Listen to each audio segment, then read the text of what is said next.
Hello, welcome everyone. We'll give people a few seconds to join. Welcome. As you're coming into the room, we're going to have a Q&A towards the end. So any questions that you have throughout the session, feel free to add them to the webinar chat. And make sure you send it to everyone, not just hosts and panelists, so everyone can see. And as we wait a few more seconds, please add in where you're calling in from today in the chat.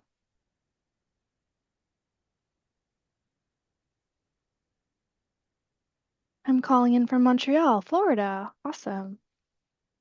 Warren, Pennsylvania. Great. Alrighty. So while you guys, start putting that in, we're going to get started on today's session. So welcome to today's Tigerhall webinar. Our session features Nellie Wartoft, who is CEO of Tigerhall and chairperson of the ECLC. Today's topic is how to do change activation for enterprise AI adoption. Nellie, take it away. Thank you. Thank you, Julie. And thanks everyone who's here taking some time on this Thursday, midday, and afternoon to chat about AI. Because no one has been talking about AI for the last 3 years, right? So why don't we talk a bit about it? Because I'm sure you don't hear enough of this anywhere else. Something I wanted to do a little bit different today is to make it a bit more practical. So I'm actually going to show some of the pieces of how this works in practice. I am going to talk about how some of our customers are doing this that we work with, because with Tigerhall, as some of you probably know, we're a change activation platform used by large enterprises around the world. And top 3 use cases for Tigerhall is ERP, M&A, and AI. So we do AI adoption for large global pharmaceutical companies, consumer good companies, banks, and so on. So I'm going to make this fairly practical, because I'm sure that you've all seen enough of AI theory and so on LinkedIn and conferences and other places. So we're going to go a little bit tactical to show exactly how this works and some of the things that you can do with change activation platforms like a Tigerhall too.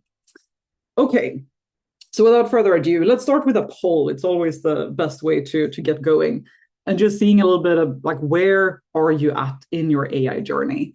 Are you still exploring, figuring out where AI fits in? Are you fully sustaining? You've optimized embedded AI across the whole company? Who is in the room? Oh, we have people from India as well. Welcome. And New Zealand. Wow. Barbados. I think we all want to be in Barbados. India is my favorite country in the world. So hi, Kritika. I've been to India like 50 times. Love it.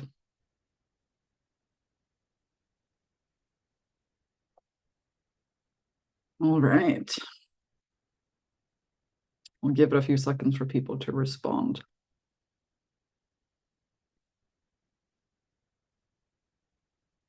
Okay, we can share the results. We have in the room 41% of you in early rollout, so done 1 or more AI launches.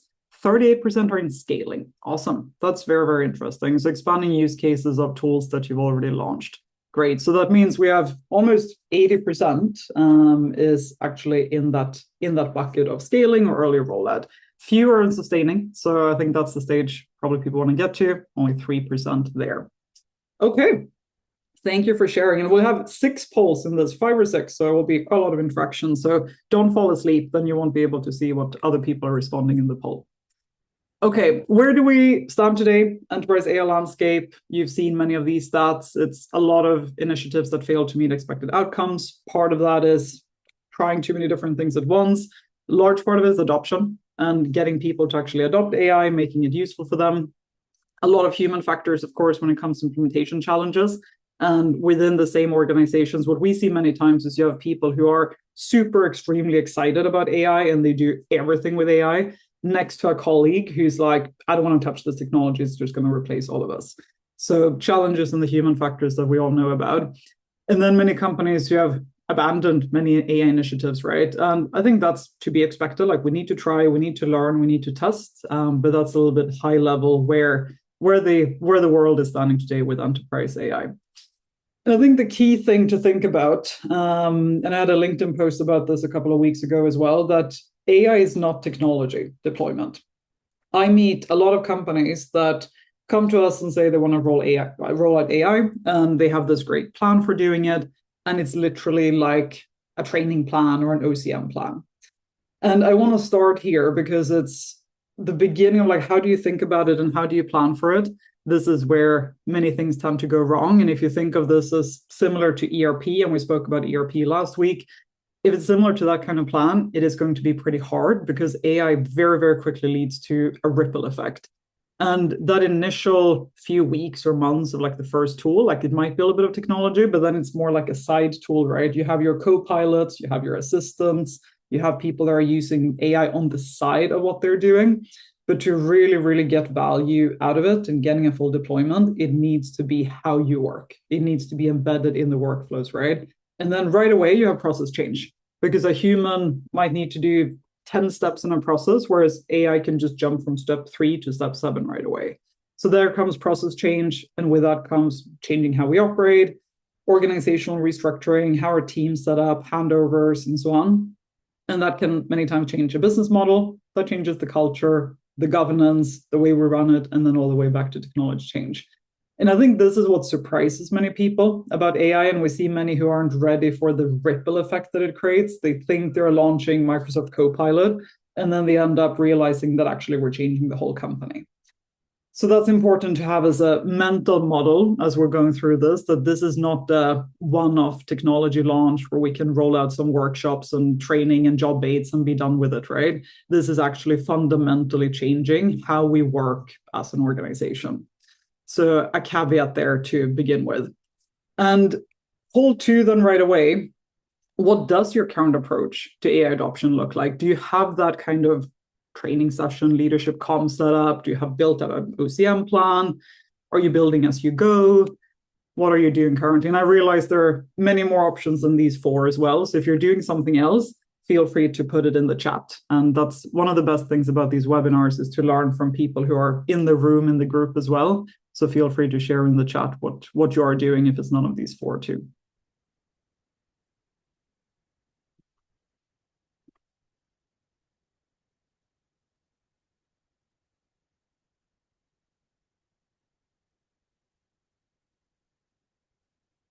Right, and we can close it out in 5 seconds.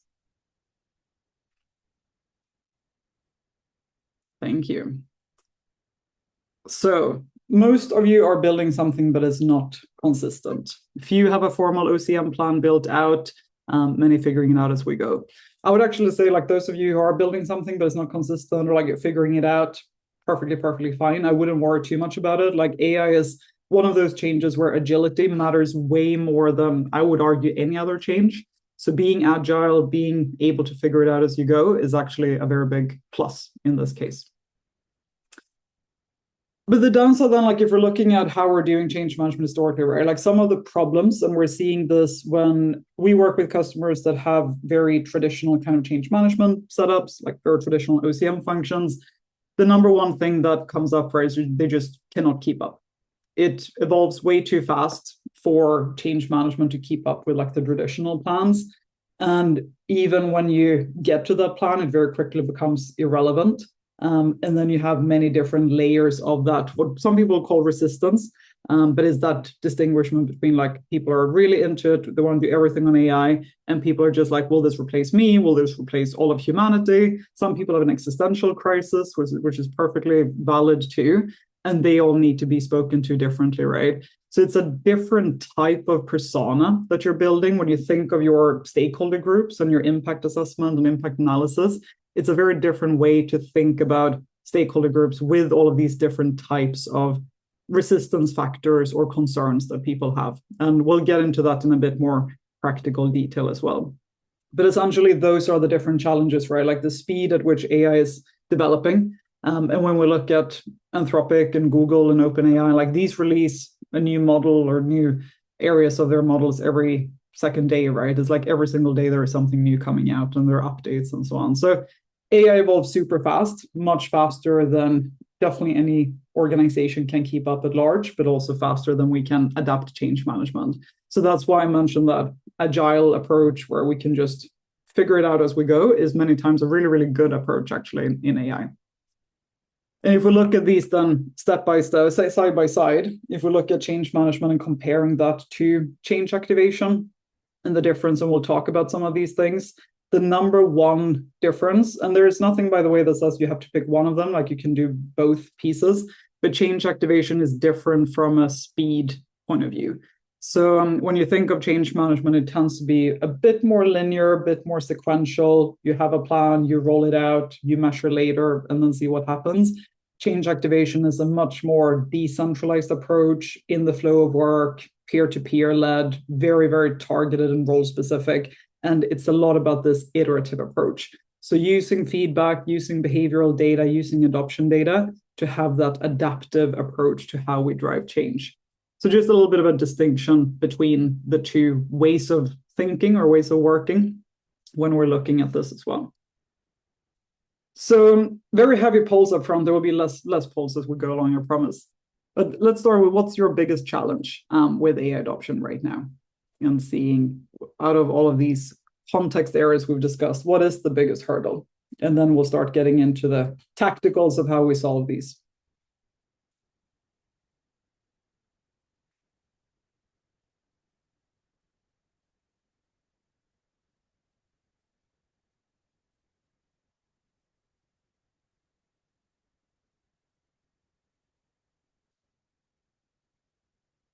Give it 10 more seconds.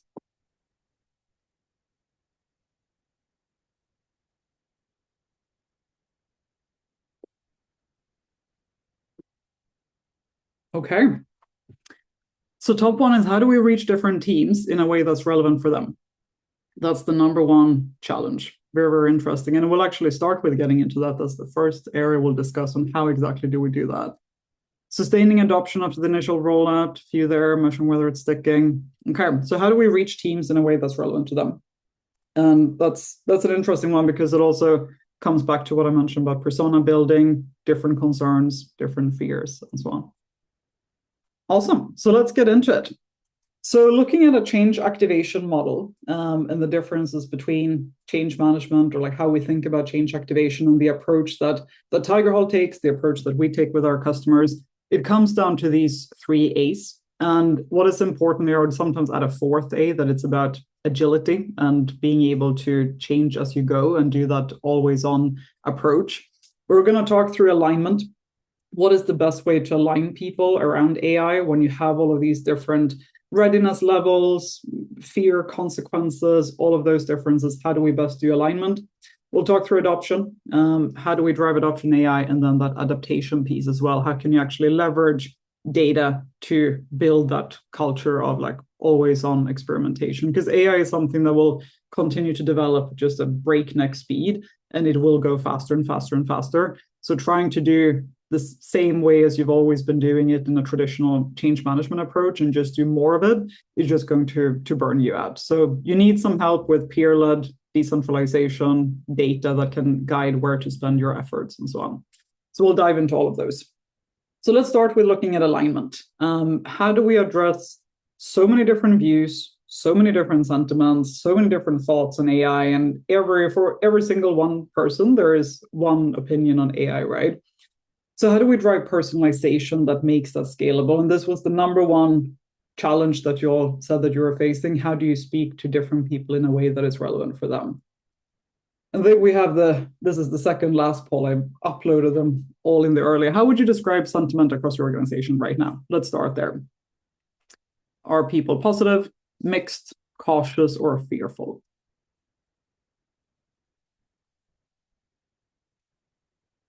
And if it's something else, feel free to put in the chat too.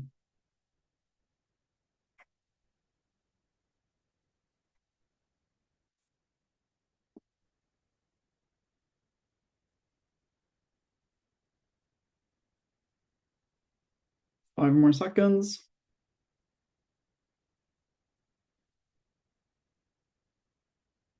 Interesting. So this is spot on with what we're seeing as well, and pretty natural that it would be mixed. But I think this is what makes the challenge that you brought up of how do we speak to all of these different people, because it is so mixed. That is what makes that challenge so big, right? Some teams are super on board and others are not. So how do we adapt the way we drive change with them?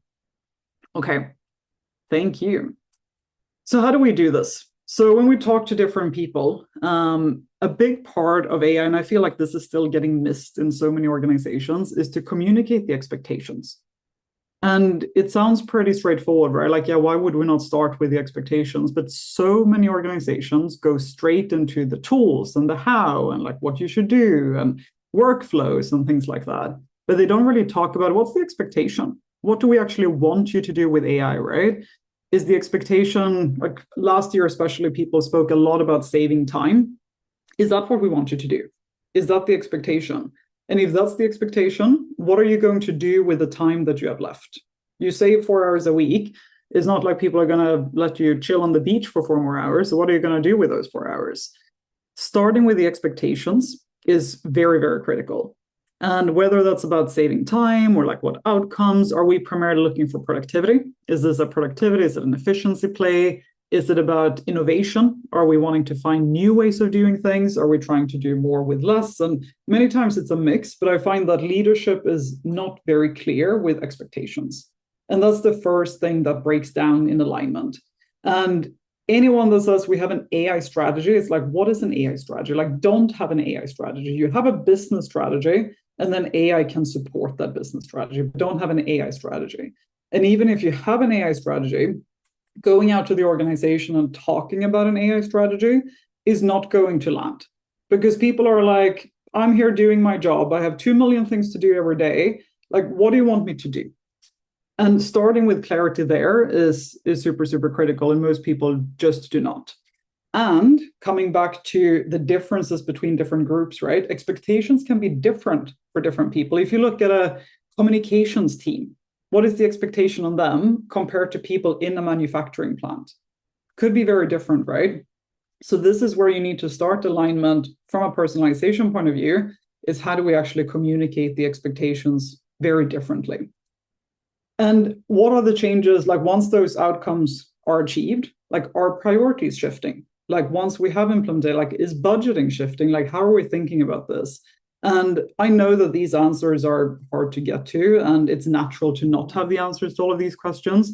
But just starting with like, what is expected for different stakeholders? What are we expecting from you out of this? And what are the outcomes that matter? What are the results we're looking for? Why are we doing this? So coming back to the good old why is a good place to start. And I think many leaders are forgetting that people don't sit around in their jobs waiting for AI tools to fall in their lap, right? They don't sit and like roll their fingers like, oh, like what should I do today? Like, isn't there an AI tool I can play with? Like that never happens. Like they are full on getting their jobs done. And that's what they want to do. They want to do their jobs and then go home to their families. They don't want to sit and play with AI tools for innovation's sake or tinkering, right? So having that in mind, and that's why we need to be super clear on what exactly in your workflow is it that will change and why does that matter? And what are the benefits? What are the benefits that different people see? So expectations, number one, and both short and long term. Like short term expectation can be efficiency, and then long term, we're looking to have more capacity and scale what we're doing. And when we then look at building the right personas, right? Thinking about, so when we think of personas, there are 3 different data points when you build up personas in change activation. You look at demographic data, which is who does someone report to? Where do they sit in the organization? Tenure, how long have they been with the organization? Basically who they are, right? Second is you look at workflow actions, which is what do they do? When do they do it in different systems? What do their workflows look like? And third is what we call response data. And response data is how do they respond to the change? How do they react to AI? What is their sentiment? What is their readiness levels? That's response data. And between these 3, we've actually found that the demographic data matters almost nothing. You can almost forget demographic data. Like who someone reports to does not matter at all when it comes to AI adoption, and not even tenure. So it's not like people are younger in the organization or have been there for a long time, doesn't matter. So out of those 3, almost take the whole demographics out and instead focus on response data and on the workflow data. So if we take a practical view of what this looks like and actually building these personas, this is where you combine then, if we look at demographic, workflow, and response data, just workflow data, take something like Claude Code. And for the purpose of this webinar, I take like backend engineers adopting Claude Code, for example, as one of the AI tools. What you want to do when you think of personas, right, is not think of who are the different engineers or who do they report to, how long have they been with the org, which business unit, but you want to target your activation based on how many times are they using specific workflows and how often. So you want to go back to that workflow-based context. And this is critical when it comes to AI, because people are not doing anything. You need to talk to them very differently compared to people who are doing things every day. So if you pick, for example, Claude Code, and then like you want to see like, are they doing the code review skill? Are they doing the data analyst skill? So different skills in Claude are tools that you apply in your AI workflows, right? So maybe you want to target people who are doing code review or triage issues. At least maybe you want people to do it like 5 times within 7 days. Are they using this 5 times a week? And is that the adoption you're looking for or not? And then being able to segment that, right? So making it much closer to the workflows that people are doing, and then combining that with what is their attitude. So this could be, for example, you might have an attribute called AI attitude, which is based on feedback that the system collects. And then you might have like confident, for example, curious, skeptics. There are different personas that are built out from sentiment. So someone who's skeptic, but still using it a lot, like that's an interesting persona, right? People who are maybe super confident, but they maybe only use this like once per week. That's a different type of persona. And then combining that with, for example, how do they respond to maybe you have an AI readiness self-assessment, for example. And a question like, how confident are you in using AI-powered tools in your daily workflows? Let's say this is on a scale of 1 to 10. You might want to target people at least an 8. Or maybe people who are at most a 3. And then combining that with what they actually do in the workflows, right? So the number of different workflows that they do, how often they do it. Another example, if we look at, for example, you can use this across SAP, Salesforce, Workday, anything. If we take Salesforce, they have all of these like Einstein workflows they're rolling out for sales teams, right? So you can then decide what part of Einstein are they doing? Which AI workflow are they using? The conversation insights, account insights? How often do they do it? Maybe you want to target people who are doing max 2 times a week. So people who aren't doing it more than 2 times a week or 2 times a month, that becomes a specific group. So being able to select then your personas based on what are they doing, which workflows exactly, and how often are they doing it, what's their frequency of usage. And this works with Microsoft Copilot, it works with Claude, it works with ChatGPT, all your SAP, Workday, Salesforce, like every single large system that you might be using. Feed the data in here. It's super easy. It's a 2-way API, gets in here, and then you can target people based on the workflows that they're doing. Because many times also, if you think of demographic data, it's many times inaccurate. There is no organization with good data. Every single organization has very shitty data, but workflows don't lie. So when you look at how often is someone actually using the code review skill in Claude, it will not lie to you. So the number of times they do it, combining with sentiment, how they respond to different things. This is how you build up personas. And this is by far, far more effective in how you can reach different people. And this now might be a group of 2 people. It might be a group of 200 people or 2,000 people. And obviously, the fewer criteria you have, the broader the group. And the more different conditions, the more narrow and smaller the group. But that's one of the ways that you can think about personas is how do we map it to the workflow, what they're actually doing, and then things like AI readiness, sentiment, what they think and feel, how they respond to AI, because that's the very big difference, right? It's not just about like who they are in the organization, but actually how they think about AI as well. And then it's about equipping them with specific competencies that are very targeted, that is specific to their role. So some of the best practices here is bite-sized content. And you can use context, documentation, anything around here. Something that is very role-specific. So role-specific use cases to what are they actually going through, and then delivering that to them where they are at the right time. So timing matters a lot because AI is something that people do when they sit and work, right? It's not something we do when we walk to the cafeteria to pick up a cup of coffee. So having a poster in the cafeteria about AI might serve as a reminder, but it's not going to be very practically helpful.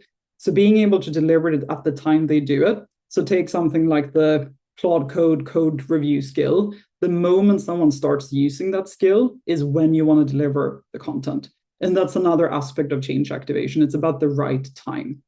So if we take that example continued, and let's say you're an organization that uses Microsoft Teams, you're a backend engineer and you have this guide to AI powered development. So this might be something that someone gets the very first time that they get into Claude Code, for example. And what they get here is role specific, it's bite sized, it's personalized to them. And this is all created with AI, right? So this is AI for AI.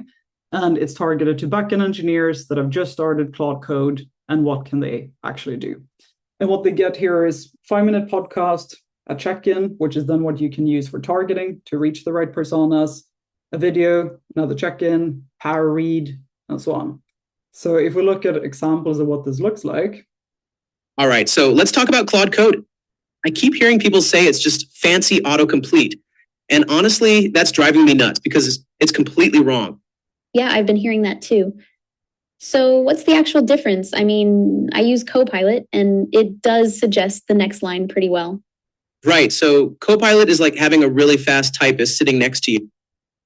So an example of something that's targeted to a backend engineer that might be a bit skeptical, like, oh, we had Copilot, now we have Claude Code, like how do I make the difference between this? So being able to have this short bite-size targeted to them. And then you can ask them, right, like how confident are you with AI tools? Some people will say, I'm very confident. Again, goes back to your persona building and how you target them differently compared to people who say, like, I'm actually not that confident at all. So just something simple like this immediately gives you a much better way of targeting people and getting to them based on who they are. And then you might have a live build video. Welcome. Today, we're skipping the fluff and doing a live build. No talking heads, just terminal and code. We're going to add a complete REST endpoint using Claude Code. We are going from 0 to a fully tested post API /v2 /invitations endpoint in under 5 minutes. We'll cover or then event within queue topic. We look at right now in Prisma Group conditioned includers. We benefit queue top also Grablet, a new method that you can build. We can. So that's an example of a video. And then another check-in, like where would Claude Code save you the most time? Understand what people think here. Another point that you can target based on, and then you might end with a power read, for example. So, and this is all built out completely with AI, right? So the context here is just, this is the audience. We have backend engineers. They're starting with Claude Code. That's all the system gets. So you don't need to create any content. You don't need to create any materials. All of that manual work goes away. And then the system understands who needs this at what time based on the workflows they're taking. So they immediately get to understand what is required of me, what do I need to do based on the actions they're taking. So all the emails and SharePoint sites and town halls and posters in the coffee room, like all of that goes away and people just get, okay, what do I need to know when I do it? So that's an example of how it's very role specific, focus on use cases like a live build. This is not a town hall where we talk about AI strategy, right? This is you are a backend engineer, you have access to Claude Code, you can do a live build in that specific workflow, and it's delivered to them right where they start that workflow. So that's the entire point and how it becomes more targeted with super high adoption and actually guides people through it. So that's on alignment. Now we look at adoption. So we have all of this air coming out, like people are aligned, they get all the right enablement, communications, material at the right time. How do we measure or drive adoption?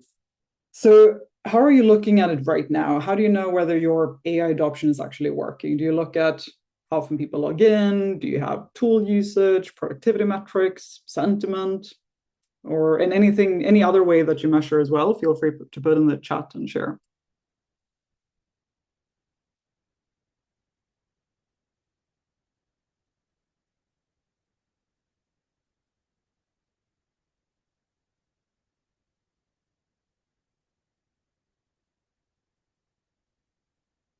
Give it 10 more seconds.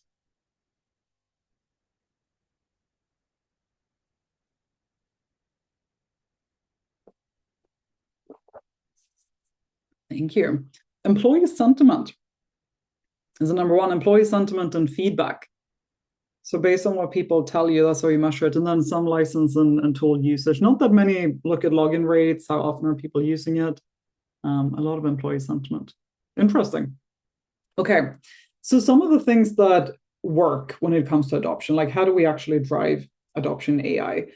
The one thing to keep in mind here, right, which is underpinning this entire strategy of decentralization and peer-enabled adoption, is that when you think of the speed at which AI is developing, it's just like a fundamental mismatch. Like you look at how an organization develops and change, that takes years. So doing a full AI implementation, that could be years and years of work for an organization. Change management, many times months, but then like AI capability evolves like every few weeks. So for change management or the wider org to keep up with this and having a centralized approach to like pushing this out from a central change or transformation team will just be quite hard, frankly.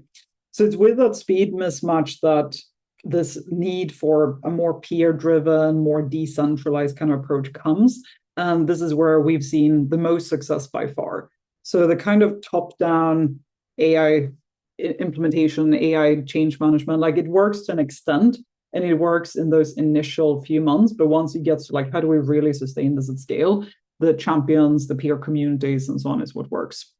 So when we think of scaling adoption rate, identifying the super users becomes a key component of it. And like, how do we identify those that are super users of AI, that are very active in deploying it and using it, and then enabling them to share that knowledge with others, so that not all the knowledge needs to come from you centrally. And having community of practices. Many of you might have community of practices. That's something that we see as well that works super, super well in having that peer-to-peer learning. Because the key really is beyond personalization. The next, we usually talk about the 4 Ps of AI adoption. So one is personalization, and another one is practical. And that's by far what we see has the most success, is when it's super practical, super applicable to workflows, not this big theory, but actually just like, what is it that you're doing and when? And that's what peers are really good at, because as a central transformation office, you cannot know what 20,000 people are doing on a day-to-day basis or 50,000 people, but understanding that peers do that is much better. So when we look at identifying those, another few examples of things that you can do is you can actually see who are influential with different groups. So when you go into those different personas and analyze different personas, you can see, oh, with this particular backend engineer group, Jeremy is actually the most popular to deliver a message, and people really trust Simon.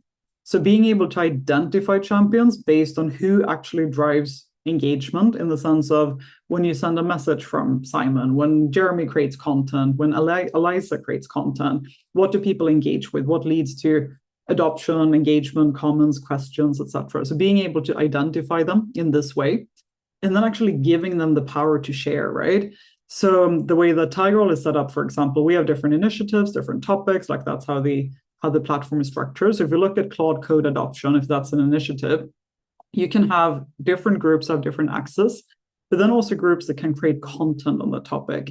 So actually giving people content creation rights and giving them content creation powers so that they can feed it the context to create some of those materials that we looked at, right?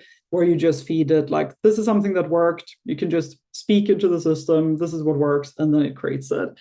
And then you might give, for example, this is for backend engineers in North America, L1, L2. And groups that can create content on this topic, i.e. those champions that can do that peer-led learning adoption approach, could be that maybe backend engineers leadership LT3 level and AI champions in North America. So here you can then add in who are the people that can actually create content. So you can select your champion groups and the right people to do it for that specific group. So that's a way to have decentralization and peer-led activation, while you as a change and transformation leader, you still have org-wide overview. So you see what is happening, what works, what doesn't work, you have all the data, and you also have approval and governance flows. So you can actually govern like what goes out, what doesn't go out, and control who can govern what level and so on. So this is a key part in enabling that decentralized peer-driven approach. And then you have things like a feed. So where you can actually form these different communities and people have their peer communities within here. This also connects to Microsoft. So if you're on Microsoft, people don't have to go to another platform. It's all right here. And having people then saying like, oh, I'm testing stuff that is happening in some external system. People are sharing, people are tagging, like tagging me, look at this. So that you can see what others are doing. That becomes very, very powerful. So that peer-to-peer approach is what can outnumber the speed that we're seeing in AI. So that's something we've seen that leads to very high adoption as well. Having those community of practices, enabling champions to actually share the knowledge and doing that in a formal and structured way with those super users that you can identify. And many times what we're finding is that those super users or champions are not the ones that you thought in the first place. So, but you discover them through seeing, oh, actually people respond really well to this person, or like when this person is creating content, like these are the people that drive adoption. So let's tap into those more. So you become more of the governance and less of the content creation. That works really well. And some best practices that we've seen on this, because there are many, many ways of doing this wrong, and we've seen the good, bad, and the ugly on that too. One is to trust, like you need to trust them, like it cannot be too much of that central governance. So as much as we support approval flows and governance and those kind of workflows, we see more success when you push more local ownership as well. So for example, giving someone the right to, if you're an AI champion for North America, that you can actually push out content to the backend engineers without getting approval. So being able to empower them more and giving them more tools in their hands worked really well. Gamification, engagement scores, rewarding people, amplifying the ones who are doing this really well, being able to showcase them to the rest of the org works really well, because then it becomes this like pull-driven approach. And you want to make sure that you start with the believers, right? You start with the ones who are already adopting, showcasing them, amplifying them, and highlighting how teams are actually using AI in their day-to-day work, right? So that they can see the practical approach from the peers. That works really well. So another question, who is currently driving AI adoption in your org? Is it your central team that is pushing everything out? Do you have different champions and local leaders? Is it self-driven by very motivated employees, or is it more mandated?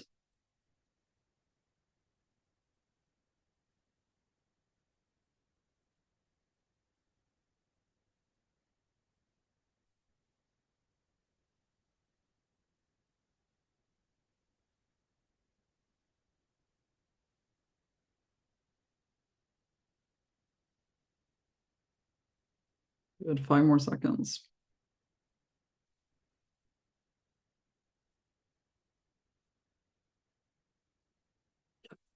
And yes, every organization has shitty data. I've seen hundreds of orgs data at this point, and yeah, it's really, really bad.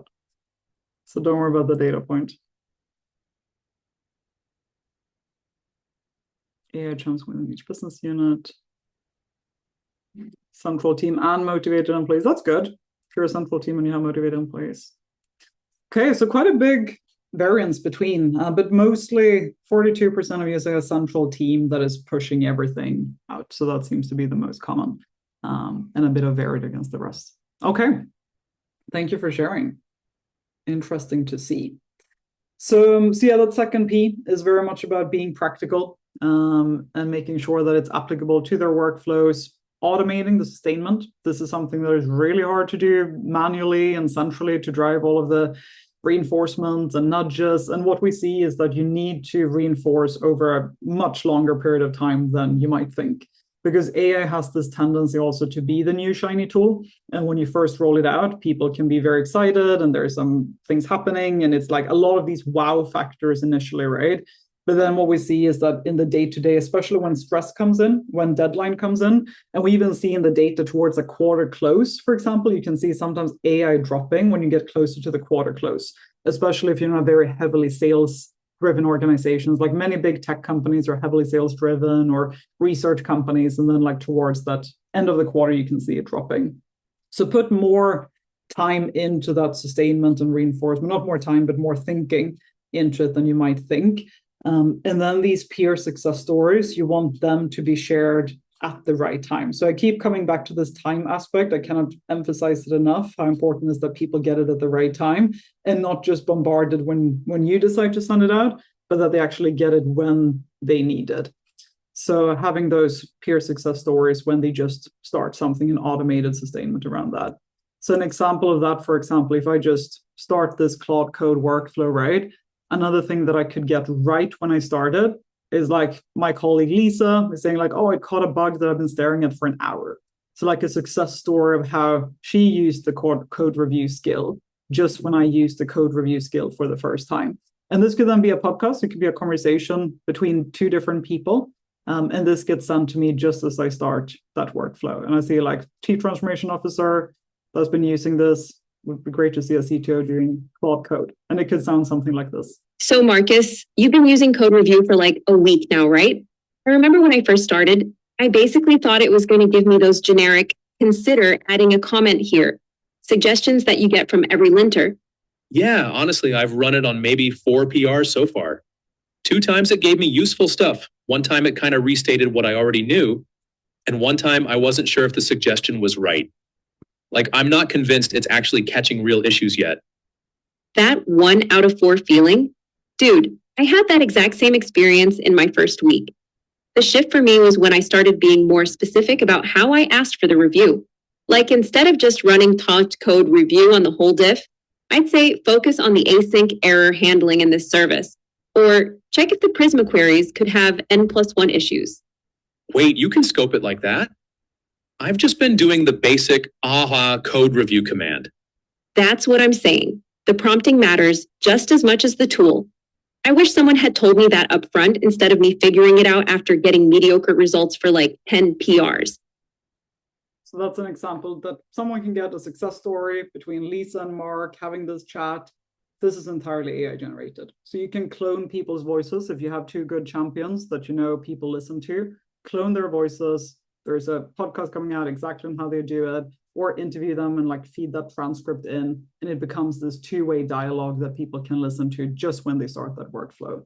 So that's a way to reinforce at the time that people need it and get those success stories up front. So it's not just collecting a bunch of success stories, putting it in a SharePoint site that nobody ever looks at, but you actually keep bringing the success stories to life. That's something that many tend to forget, that there are people who are doing super cool things with AI that are really helping them. So how can you ensure that those surface at the right time? It's a big piece of it too. So practical, time-based, and have that sustainment happen. So we had this exact approach, this decentralized, it was like controlled decentralization with a big global insurance company that we work with. And I think they really, really got it right, because there was not like a complete anarchy, because that doesn't work. And that's why I say like you need to keep like governance and that overview, having the data flow up to you. But they had these core mandates that were like coming from top down. But then they had all of these different stakeholder groups that could do different content for different BUs and created communications, content, success stories, and so on. So they had really good traction with especially this feeding the success stories and surfacing them at the right time. Because people are usually very, like they're practical about it, right? They're there to do a job day to day. And when they see that at the right time, having a conversation like the one we looked at now with Lisa and Mark, like, oh, like you can do that? Oh, I didn't think that you could do that. I've been just doing it this way. Oh, I know you can actually do it this way. That kind of conversation is what sparks ideas and like resonance and so on, much more than having a big AI kind of town hall. So with this company, for example, they had 81% plus monthly active usage, and we're now in month 11 with them, and it's still at like 85% plus, and it's sustained over time. So, and that's because they kept doing this reinforcement, the nudges, it was at the right time, and it's all programmed once, right? So this is an important point. You don't need to sit and spend time on this. This is set up once. And once you set it up, the sustainment keeps going, the reinforcement keeps going, and you just can nudge it like based on the data and what you learn. That's what you then feed into when to nudge it, etc. So very, very high adoption. And this is a large company. There are 25,000 employees, so it's not small. And they had such good adoption in now coming to a year, and it continues to be high.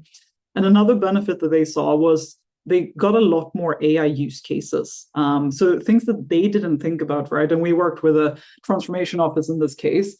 They hadn't thought of all of these use cases. And then with the way they got the data, right? Like they could see what everyone is doing and what they're sharing. What are the use cases? What are people talking about? What questions do they have?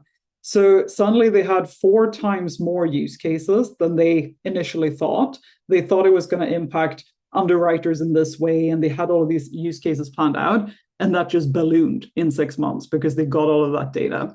So, very, very successful with this approach, and they really struck that right balance between top down and peer led, which we saw was a great success.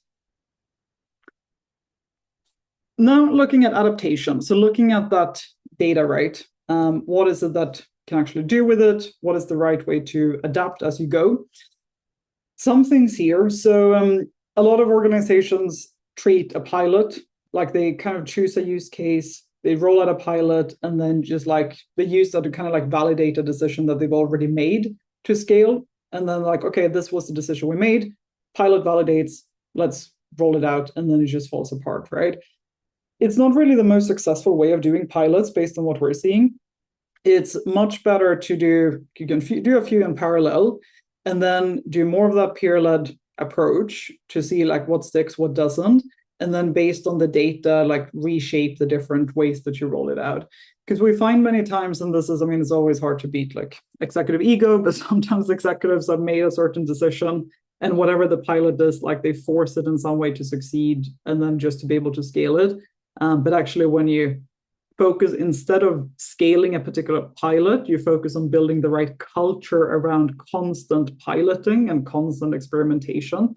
That's where it leads to a lot more success, and letting it grow naturally, and getting the insights, getting the data. So the whole adaptation piece of change activation is all about the data, and that data component is so critical. You need to know what's going on. You need to know how people react to it. You need to know sentiment. You need to know consumption. You need to know all of these things to be able to adapt as you go. So data is really the core part of it. The cultures to do this is better than just like forcing a decision that might have already been made. And another part when we look at feedback, right?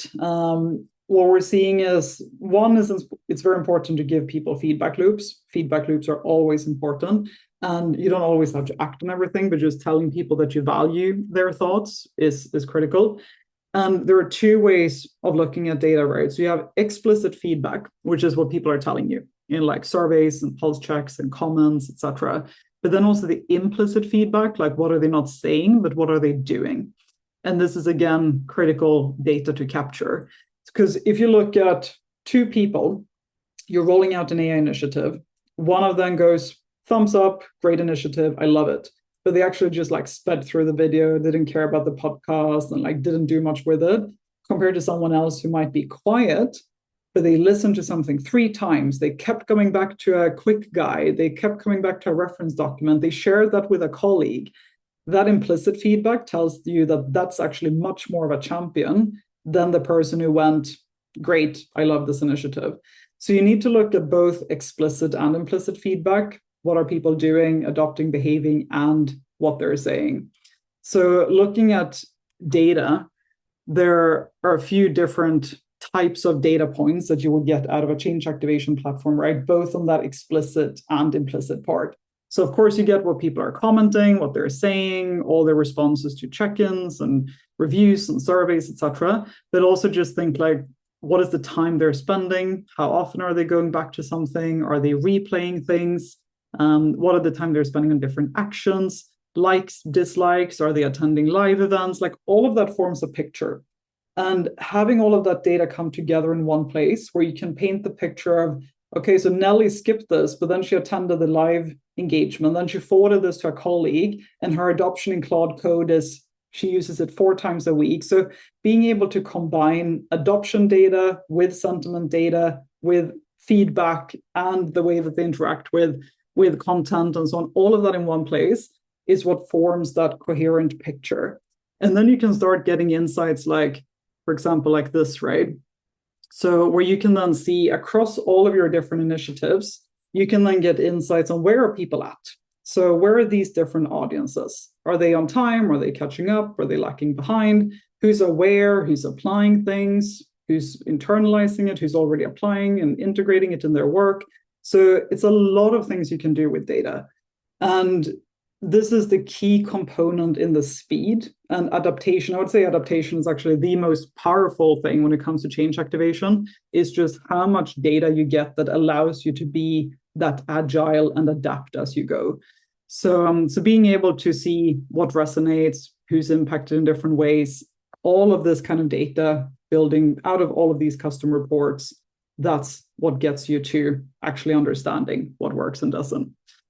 And then, of course, marrying that with like all the adoption data. So that all feeds in there as well. And what does it mean? Does it mean that someone is logged in once? Is it like that login or license usage? Some people look at like training attendance, which like usually doesn't mean anything. But when you put all of it in context and you can see our workflows changing, or people adopting the actual tool, what are they doing? Like, what are they putting in a prompt, for example? Because you can also feed it the way people are prompting. And based on the way people are prompting, does that change over time, et cetera, et cetera. And then being able to get predictive analytics. So that's what you'll start getting is you can see, oh, we see that people are doing this in day 1, which means we will see adoption in day 90, day 180, and you can start backtracking it all the way. So, but having clarity on what adoption means is also one thing that you need to start with, like what is actually adoption? What are we looking for as an end outcome? So it comes back to that clarity on expectations. What are we looking for? What do we want people to do? And then you can marry that with all the other data coming together to see what actually drives results. And the way that we do this at Tigerhall, right, it is that always on continuous loop. So being able to get all of that data that you get out of activation to feed what's your initiative strategy, what's your persona strategy. So we spoke a bit about this, like how do you build personas? So what I said with demographics not mattering as much in AI use cases, could matter a lot in acquisitions, like M&A, this is a big thing, like which acquisition are you coming from, etc. But workflow actions and response data, these are the two big pieces in AI. So what are they doing in the systems? How are they responding to it? What Tigerhall takes care of is creating all of that content. So all the content that you saw, the interactive forms, the trails, the journeys, in 33 different languages, all of that is automated, sent to the right people at the right time. So all the reinforcement, sustainment, everything is done on its own, whether that's on Microsoft Teams, through a mobile app, on the web app. We also support Slack and Google. So wherever people work, where they are, that's where they get that enablement. So across the board, we have about 87% engagement rate, which is about 10 times higher than most people have on email, most organizations. And that is what gives you all of this feedback. And being able to track people who listened to something twice, people have gotten back to certain things, forwarding it to a colleague, how they behave around it, how they respond to pulse checks and so on.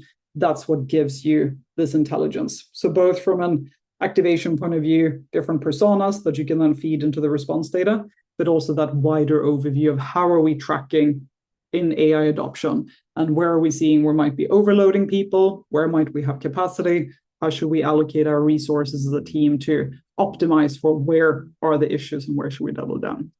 So it becomes this always on loop where the data is what keeps feeding it. So it keeps learning over time. And actually, our customers have been with us for 3, 4, 5 years. The response data is like 95% of their targeting. Because as I mentioned, data is shitty. So the response data is what becomes the most clear picture of what actually works with different groups and audiences. Usually starting with demographics and workflows, and then response data builds over time as well as it gets to know different groups.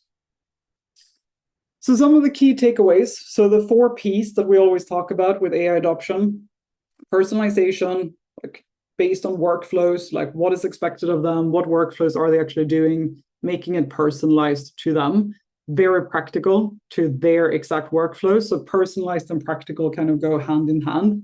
Peer-led, we see this work super well over and over again. A CEO going out and saying we're doing AI strategy when they are barely using ChatGPT themselves is very hard to make successful. But a peer-led approach where you amplify and reward people works really well. And then having that culture of experimentation, it's okay to fail, like using feedback to keeping agile and shaping how you roll things out. That is what gives you a lot of feedback and making sure that you can shape execution together with people. So the data portion comes out and that's psychologically safe.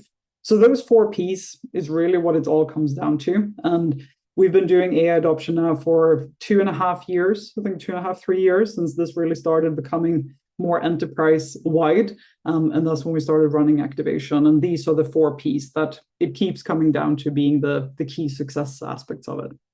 And when you get this right, the outcomes that we're seeing, of course, increased AI readiness, and that's like a leading indicator, but that's one on its own. You see productivity gains, which is what many want to see in the short term.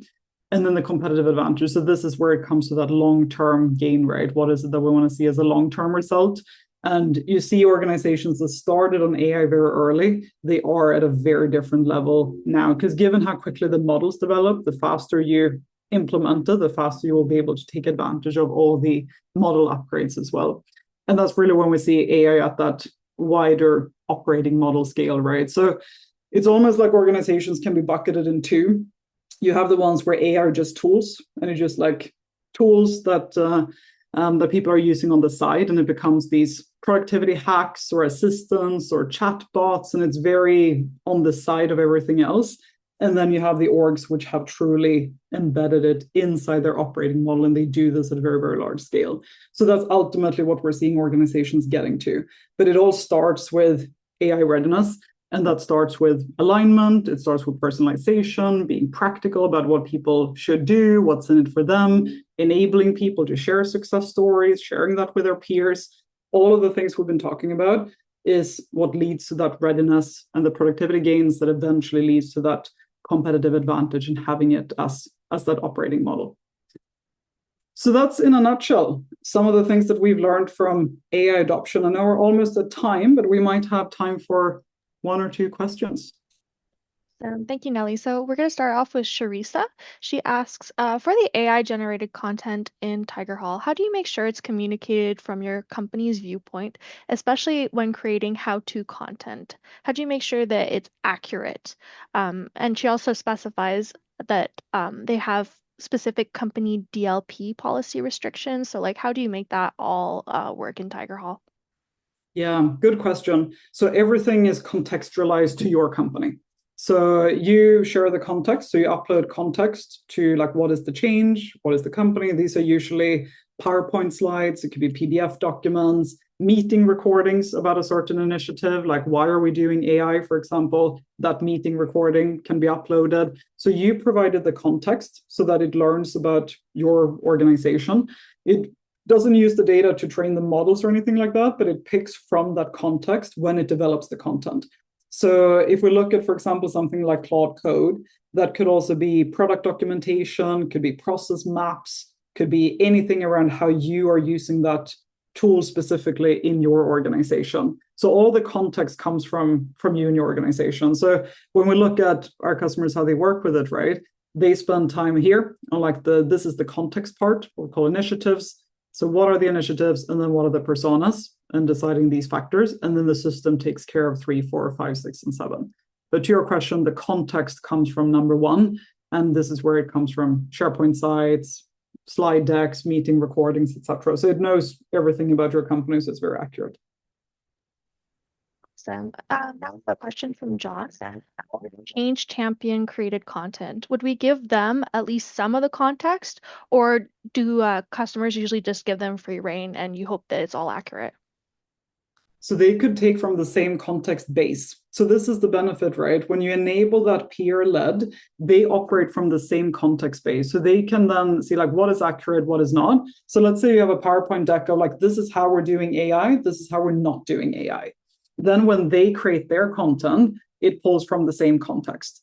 So, and then you can also have approval flows. So what we see is many times a human in the loop between step 3 and 4, for example. So this is where you can have someone, could be a level above, could be your change team. Like if it's something that goes out to a large team and it's critical, you can also have approval flows here and so on. But the benefit here is they draw from the same context. So it's almost like you tell them what's accurate and what's not based on the context they get access to. Here's a quick one from Critica. How do you assess AI readiness? So it depends on a few things. So one is looking at what they say. So if we look at the explicit feedback, like think traditional, like self-assessments, like we ask people to rate themselves. We ask people like, when was the last time you did X? Looking at different workflows and so on. So that's like the explicit subjective part. And actually, when it comes to AI readiness, we find that the subjectivity is actually pretty accurate, because if you think you're confident and you want to do something, that means that you're confident and you want to do something. So your self-belief and self-image is the truth. Then we combine that with the actual workflow data, so looking at actual usage, right? And sometimes someone can be super confident, but we see that everything they do in Copilot just summarize. They just summarize meetings. And then it becomes okay, great, they're already very confident, but their practical readiness is actually quite low. So then it becomes about encouraging them, because the confidence is high. So then it's more about practical examples of what they could be doing instead. So looking at those workflow, actual realized behaviors in combination with subjectivity, those two coming together is what forms readiness, but very high on the subjective lens, actually, when it comes to AI specifically.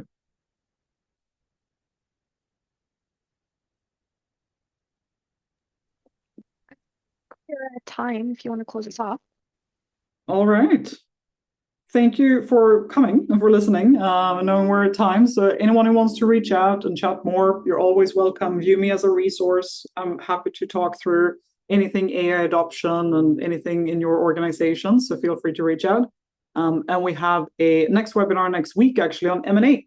So if any of you are battling both AI and M&A, which I know many are at the same time, you can join us next week and we'll chat about M&A specifically and how we do change activation for those initiatives.